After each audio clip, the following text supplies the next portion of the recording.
Hey everyone, and welcome to this episode of the podcast. Before we start, I just want to remind you guys real quick to please hit that like button, subscribe to the channel, and turn on notifications so that you can see when the next episode comes out. Please ask us questions in the comments below and put in any financial inquiries to directcreditfunding.com. He said it better than you and I do, Jason. Damn, that was awesome, Alex. Good job. He is hired. For those that don't know, this is my good friend, Alex. Guys, as Credit Carl, I've seen this world turn, and I'm having a big problem. I lost a major business deal because remember, Jason, I was gonna get into the trains and automobiles of funding, and you told me no. Well, I didn't listen. I went down that road. Okay. I missed a phone call because y'all call a lot. Telemarketers call a lot. So you're laughing. Why are you laughing at me? Well, because it's important to make the distinction between a solicitation call and a telemarketer. A telemarketer is going to be a number that probably doesn't lead anywhere, that everybody knows is read by a fake voice or someone sitting with a script trying to sell something that we're not really sure what it is anymore because most people don't let telemarketers talk that long, which is where we sort of run into issues in thinking that our solicitation calls wind up being telemarketers. So turn your phones on, guys. Answer your phones. It doesn't always mean just because it's an unfamiliar number that it's someone trying to scam you. It could be an actual business inquiry from a partner, a client, or from Direct Credit Funding. And Direct Credit Funding is calling to make sure that your loans or make sure that you're being handled correctly, your payments are being applied right, you see if you have any questions. We're doing a customer service call. Yes, if you do need additional funds, they're available, but it's usually we like to touch base with our customers, make sure everything's going okay and make sure everything's working right and see if you need any assistance. Jason, I found a telephone book.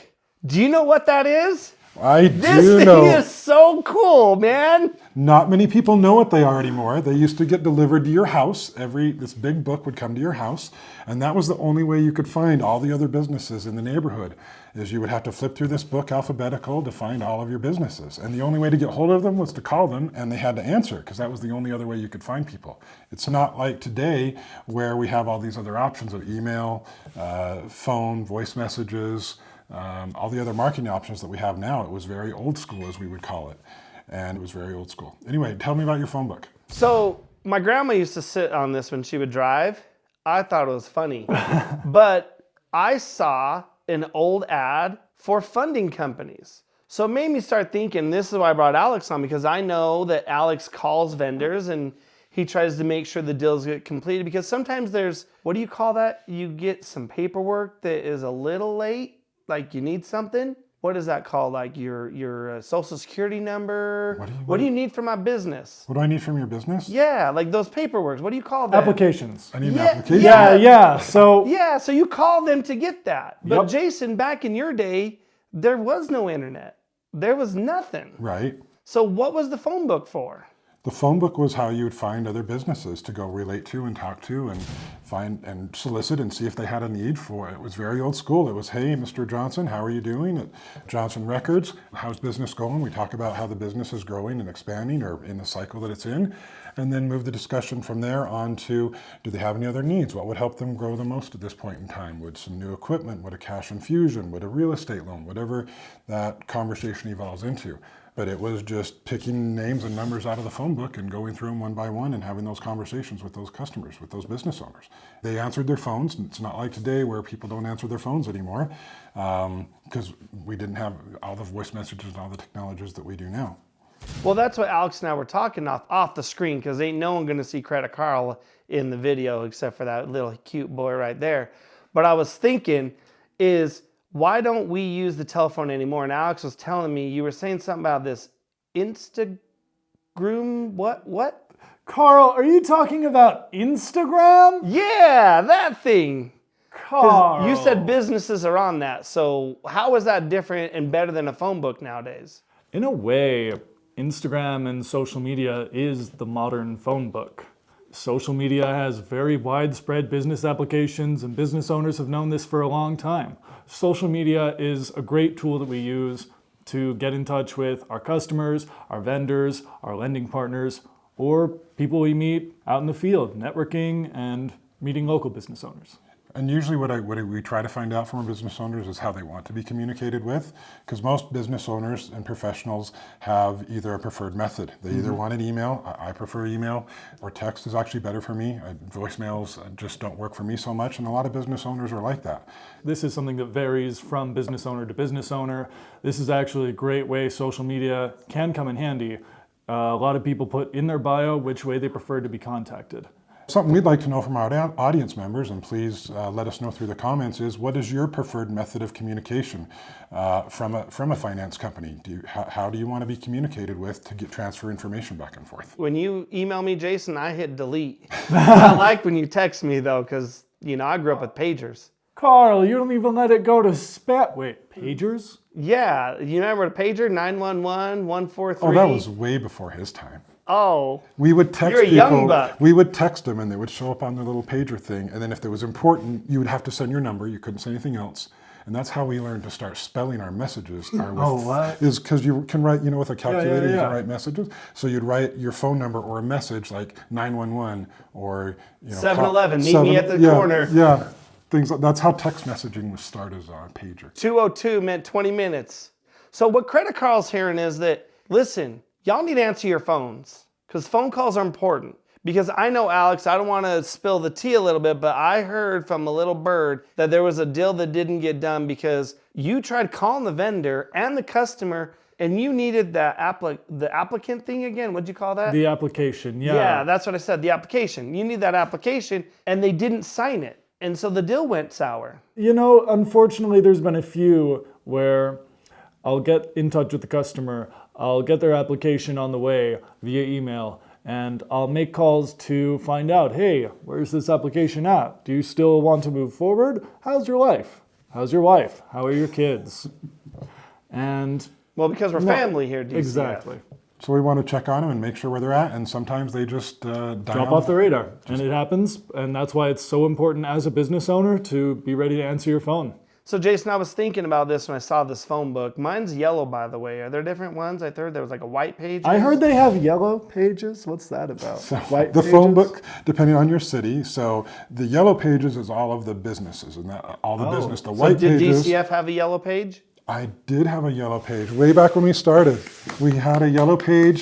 You could have a free listing for just your name and number in little tiny print, or you could go a little bit bigger, depending on how much your advertising budget was.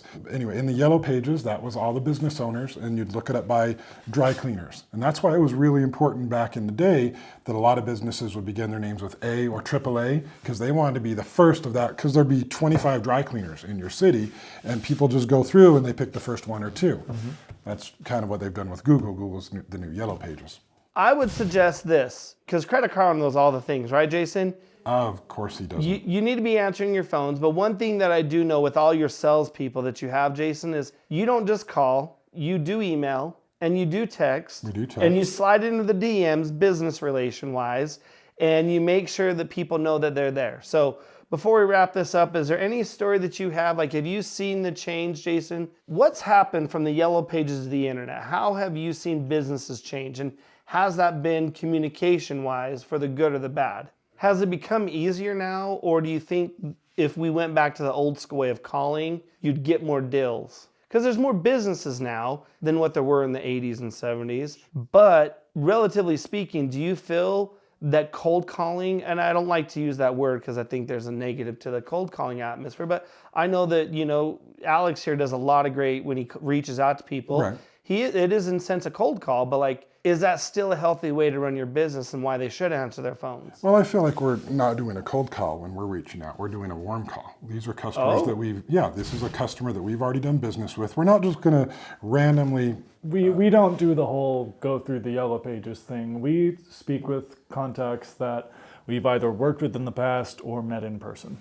Or a customer that has brought us in that has a vendor, and that's a vendor we funded, and that we now have reached back out to them to ask them about how we can be a better funding partner for that vendor relationship. So we are already contacting people that have a relationship with us, that want to have a relationship with us, Carl. All right, we'll wrap this up, but before we wrap this up, I brought our favorite game back because the audience loved this. Will it fund? Will it fund?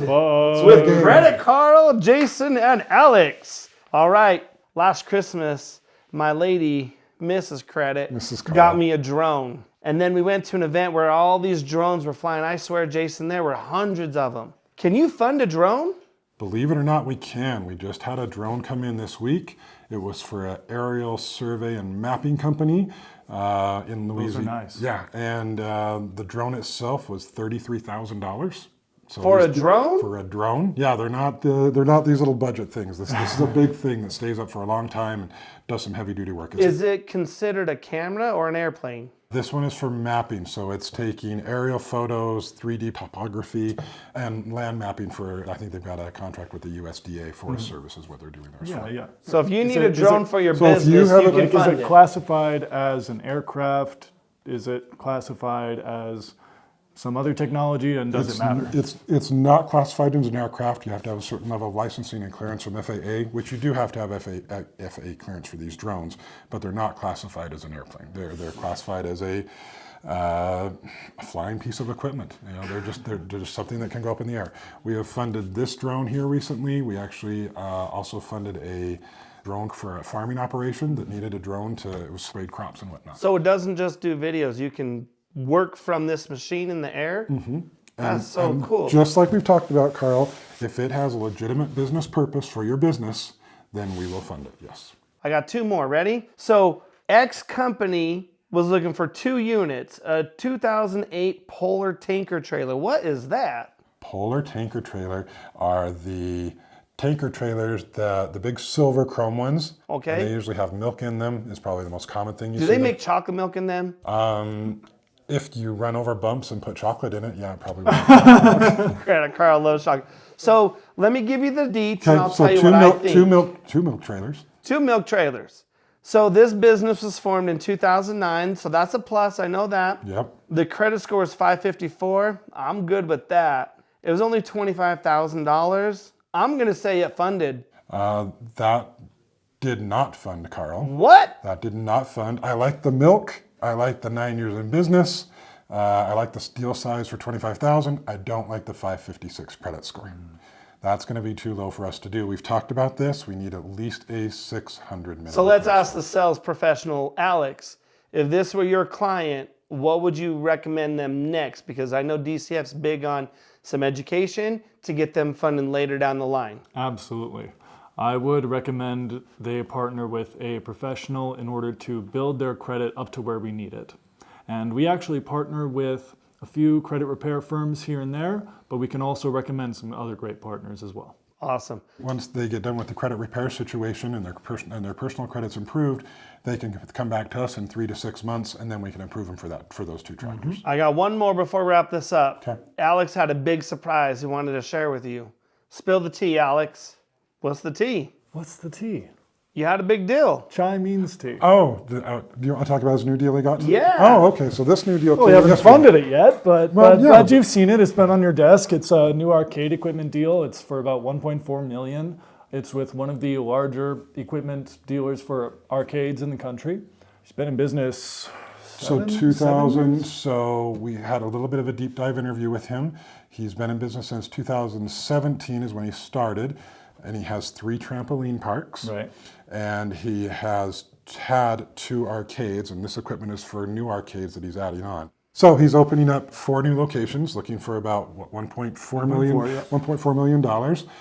The company has amazing gross revenue and amazing profit, and this will be something that hasn't funded yet, but there's no reason this won't be funded here before within the next few weeks.